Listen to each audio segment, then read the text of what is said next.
अरब की रेतीली धूल से भरे एक रहस्यमय देश में, जहां चोरी और चतुराई की कहानियां सदियों से सुनाई जाती हैं, हम एक नए साहसिक कार्य की यात्रा पर निकलने वाले हैं। अली बाबा और 40 चोरों की यह कहानी अरबिया रातें संग्रह से ली गई है, जो आपको एक ऐसे जंगल में ले जाएगी जहां धोखाधड़ी और साहस की परीक्षा होगी। अली बाबा के साथ इस रोमांचक यात्रा पर चलने के लिए तैयार हो जाएं। आइए शुरू करें। कहानी का नाम है अली बाबा और मर्जीना की चालाकी। पिछले एपिसोड में हमने सुना था कि अली बाबा को जंगल में एक खजाना मिलता है, जिसे लुटेरों के एक समूह ने एक गुफा में छुपाया था। उसका भाई कासिम अधिक सोने के लालच में चोरी करने के लिए जंगल की ओर जाता है, लेकिन लुटेरों ने उसे पकड़ लिया और मार डाला। कहानी जारी है। कासिम की पत्नी ने आधी रात तक धैर्यपूर्वक प्रतीक्षा की, लेकिन उसका कोई पता नहीं चला। अब उसे पछतावा हो रहा था कि अली की संपत्ति के बारे में उसकी जिज्ञासा के कारण उसका पति गायब हो गया था। जैसे ही सुबह हुई, वो अली बाबा के घर ये बताने के लिए दौड़ी कि कासिम अभी तक घर नहीं आया है। सुबह सुबह उसे अपने घर पर देखकर अली बाबा ने स्थिति को समझा और कहा, आप चिंता मत करिए और यहाँ मेरी पत्नी के साथ रहिए।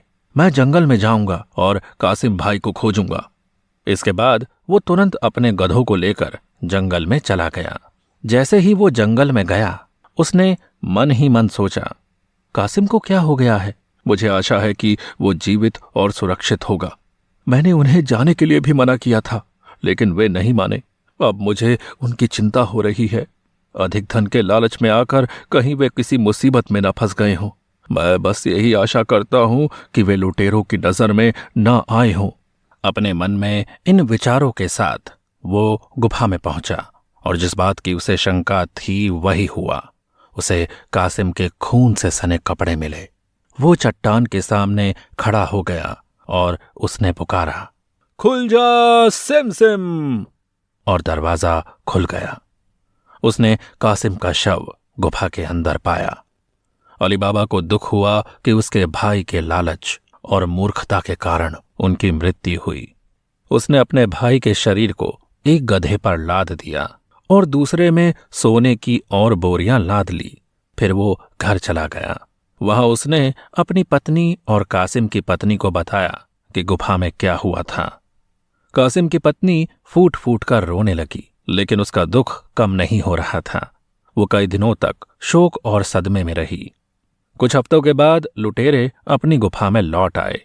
सबसे पहले सरदार ने गुफा में प्रवेश किया और फिर बाहर निकलकर अपने आदमियों से कहा, किसी ने हमारे ठिकाने का पता लगा लिया है।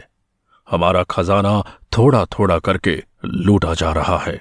अगर हमने अभी उचित कदम नहीं उठाए तो हमारी सारी दौलत चली जाएगी। लुटेरों को आश्चर्य हुआ कि किसी ने उनकी गुप्त गुफा को खोलने और बंद करने का मंत्र कैसे सीखा और उसमें भी प्रवेश किया। उनमें से एक ने पूछा, सरदार, आप इतने यकीन से कैसे कह सकते हैं? दोस्त, हम जो शव यहां छोड़कर गए थे वो गायब है। मैंने अपने धन की भी जांच कर ली है। उसमें से 4 बोरी सोना गायब है। मुझे पूरा यकीन है कि एक से अधिक लोग हमारे ठिकाने को जानते हैं। हमें सतर्क रहना चाहिए और दूसरे साथी को भी पकड़ना चाहिए। सभी लुटेरे एक मत से अपने सरदार की बात मान गए। मुझे आपके ऊपर पूरा भरोसा है। उनके सरदार ने अपने आदमियों की प्रशंसा की, लेकिन मेरी योजना को लागू करने के लिए मुझे एक ऐसे सेवक की जरूरत है जो अपने जीवन को जोखिम में डालने और मृतक के दूसरे साथी को पकड़ने के लिए तैयार हो। कौन ऐसा करना चाहेगा?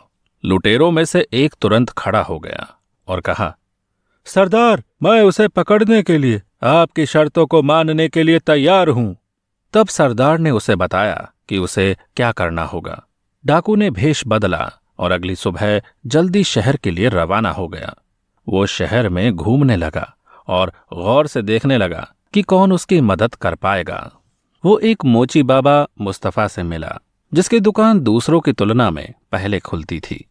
भाई, मैं दूसरे शहर से आया हूं मुझे ये शहर बहुत अच्छा शहर लगा और सभी लोग बहुत मिलनसार लगते हैं। डाकू ने कहा, वास्तव में हम बड़े प्यार और स्नेह के साथ रहते हैं। बाबा मुस्तफा ने उत्तर दिया, भाई, मुझे किसी नौकरी की तलाश है। मैं पेशे से एक व्यापारी हूँ और मुझे अपने व्यवसाय में भारी नुकसान हुआ है। क्या आप मुझे अपने शहर के किसी भी सम्मानित व्यक्ति के विषय में बता सकते हैं जो मुझे काम दे सके या जो मेरी मदद कर सके? व्यापारी बने डाकू ने मुस्तफा से पूछा। मुस्तफा ने कहा, हमारे शहर में कुछ अमीर व्यापारी हैं। मैं तुम्हें दिखाऊंगा कि वे कहाँ रहते हैं और तब तुम जाकर उनसे मिल सकते हो। धन्यवाद भाई, लेकिन मैंने सुना है कि इस शहर में कई लोग रातों रात अमीर हो गए हैं। क्या ये सच है? मुझे आश्चर्य है कि किस व्यावसायिक विचार ने उन्हें इतना सफल बना दिया। डाकू ने सोचा, मुझे पता है कि तुम किसकी बात कर रहे हो। हमारे शहर में एक ही ऐसा आदमी था। वो एक गरीब लकड़हारा था, लेकिन अब यह खबर फैल गई है कि उसके पास बहुत बड़ी संपत्ति है। मुस्तफा ने कहा। लुटेरे ने विनम्र स्वर में बाबा मुस्तफा से कहा कि वो व्यापारी के घर का पता बता दे ताकि वो मदद के लिए उसके पास जा सके। वे दोनों उस गली से गुजरे जहां अली बाबा का घर था और बाबा मुस्तफा ने अली के घर की ओर इशारा करके उसे घर बताया। इसके बाद वो अपने रास्ते चला गया। गली के सभी घर एक जैसे दिखते थे, इसलिए लुटेरा चुपके से अली बाबा के दरवाजे के पास आ गया और उस पर एक गुणा का निशान लगा दिया। फिर वो अपने सरदार और अपने साथी लुटेरों को अपनी सफलता के बारे में बताने के लिए जंगल में वापस चला गया। सरदार बोला, साथियों, हमारे पास समय नहीं है। हमें हथियारों से लैस होकर तुरंत जाना चाहिए, लेकिन किसी को हमारे ऊपर संदेह नहीं होना चाहिए। आप सब छोटे छोटे समूहों में बंटकर शहर में फैल जाएं। हम दोनों कल रात को जाकर घर की पहचान करेंगे। बाकी का काम 1-2 दिनों के बाद करेंगे।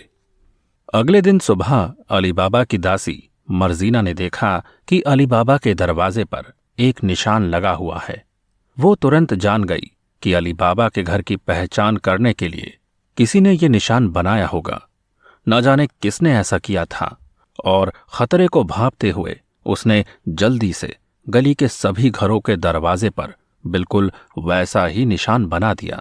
फिर वो अंदर गई और अपने मालिक अली बाबा को चेतावनी दी कि कोई उनके घर पर नजर रख रहा है। अली बाबा ने उसे धन्यवाद दिया और सावधान रहने का वादा किया।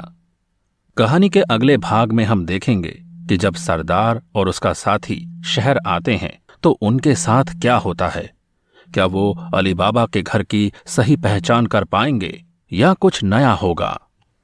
इस कहानी से हमें सीखने को मिलता है कि सच्चाई और ईमानदारी हमेशा जीतती है और इसका महत्व हमारे जीवन में बहुत बड़ा है।